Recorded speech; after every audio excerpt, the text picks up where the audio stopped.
in Tallahassee, Florida, and we're right here. It's pretty much getting close to rush hour, so I'm hoping we can get through this drive without too much sitting in traffic. Tallahassee is the capital city of Florida, and it's got a population of around 203,000 people, and it's rising. It's the 12th fastest growing metropolitan area in Florida, and pretty much every city in Florida is rising. This one's just one of the larger ones that are rising the fastest, one of the faster rising ones. It's 49% white, 34% black, 8% Hispanic, and 4% Asian. So it's a very diverse city.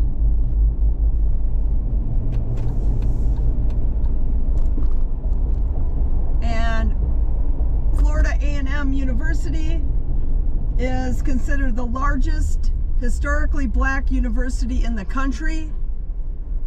It's a little stat about the city here. Some more little tidbits of trivia.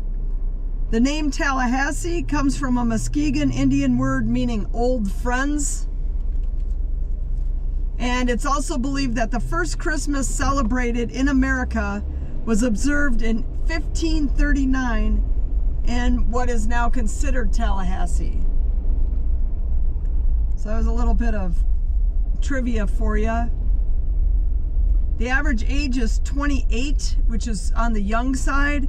They have 13% of their population is seniors, and that's really low.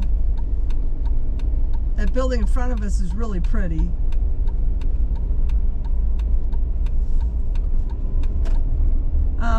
Like a lot of cities, the male-female ratio is off. It's 47% male to 53% female.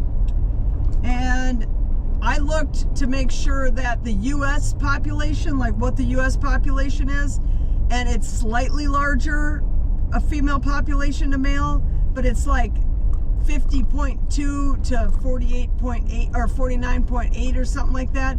It's not a significant difference. It's basically a 50-50, but in a lot of these cities, for whatever reason, there's far fewer males than there are females. Like a considerably fewer. What do we got going on here? Paramedic. There's a 40% home ownership rate here, which is really on the low side. It's 38% lower than the national average. And I consider any city that has above 50% to be doing pretty good. So having 40, that's really low. And that just shows that there's far more renters here than there are homeowners. And when people don't have a stake in a city, they tend to not care about the city as much. They tend to be more transient in their movements. When they're just, they're renting, they could, anytime get up and move and go to a different city. Whereas people that own a home, they have some stake in the land. They're there more for the long haul than people that are just renting. And the city tends to do better, be safer, and a lot of things when people own their own piece of the American dream, or however you want to call it. The average earnings here is around $42,000. That's pretty good. There's a 24% poverty rate. So basically 1 in every 4 people that live here live below the poverty line. That's not good. And there's a 28% marriage rate, which is really low. And part of that could be because their average age is so low that they just haven't gotten married yet. It's not that they're not marrying, it's that they just haven't married yet because the population is so much younger. And we're going to turn and get off this road. We're going to turn on Call Street. Right now we're on North Monroe, for those of you who like that. I'm just going to take a right and get off this road because, like I said, we're here, it's rush hour, and this road doesn't look like it's one that's going to get better. So we'll get off and get on something else.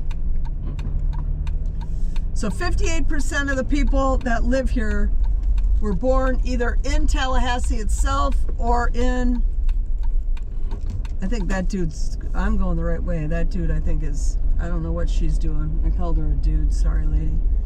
58% of the people that live here were either born here in Tallahassee or were born in Florida. 7% of the people are foreign born, and 3% are considered non-citizens. Let's just go back this way and see a little more of the downtown. There's some graffiti on that garbage dump thing, but I haven't seen any. And there's not really a ton of garbage or anything either. I haven't seen any homeless people, and the roads are pretty good. So far, so good for Tallahassee. Okay, so in 2020 and pre-2020, the murder rates were between 8 and 12, which is what I would consider regular city bad. In around 10 is basically what I personally consider regular city bad, stuff that you expect to see in a city, or a level of crime that you should be able to accept living in a city. So around 10, and they were pre-2020 and including 2020 in that 8 to 12 range, so they were right in that. Their assault rates were in the 400 to 500s, which is basically Chicago levels, maybe slightly better. Chicago is, I think it's around 550 is their assault rates, and that's per 100,000 people.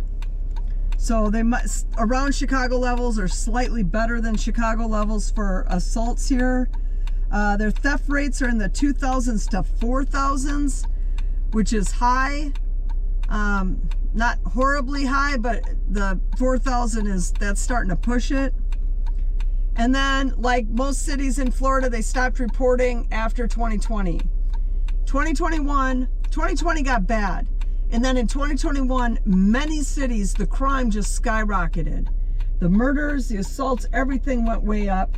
And a lot of cities stopped reporting, and I found that a large majority of the cities in Florida just stopped reporting.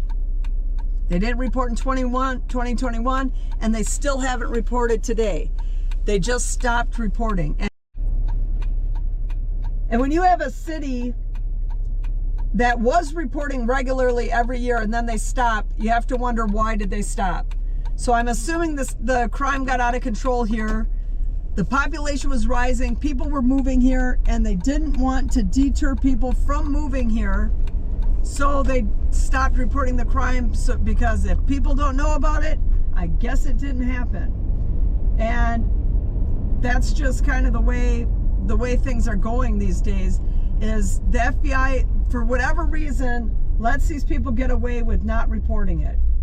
And it skews all the stats, and it makes some cities look bad that are legitimately reporting, that probably aren't as bad as they are come across as, because the real bad cities aren't reporting, so they look worse.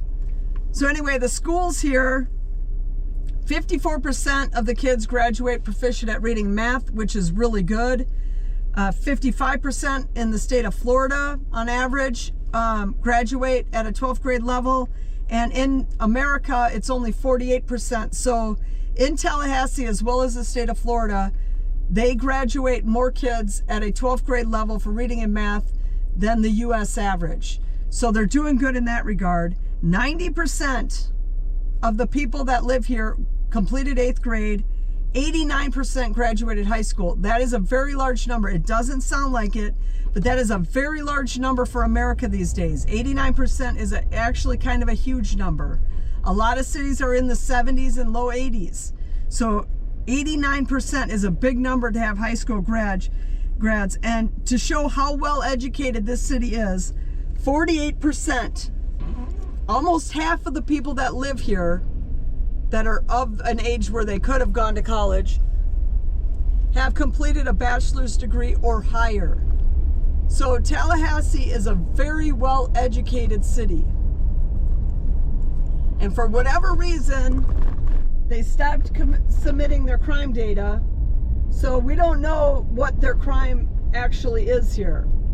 You have no way of really knowing. Pre-2020, it was regular city bad to slightly worse than regular city bad. Their assaults were high, but their homicides were regular city bad. So it was, I don't want to say it was a good, safe city, but for a city of its size, they were doing really good as far as crime goes. And then they just stopped reporting it. Sorry about that, the GoPro cut out. So for whatever reason, they stopped reporting the crime, and you have to just think that they don't want the crime data out there. They wanted people were moving here because of all that stuff with the summer of Floyd and all the stuff with the lockdowns. People were moving here, and the state as a whole stopped reporting. Okay, the GoPro keeps cutting out, so I'll try and get to this faster. But the state of Florida as a whole stopped reporting crime, and I'm all I can guess is that people were moving here. They wanted people to continue to move here, so they didn't want people to know that the crime was rising here, so they just stopped reporting that. Okay, the GoPro keeps cutting out. Anyway, that all I can gather is that's why, is they just wanted people to keep moving here. The population in almost all these cities is rising in Florida. People are moving down here. They call it, if you drive into town or drive into the state, there's a big sign that says, "Welcome to the free state of Florida." They want to keep that.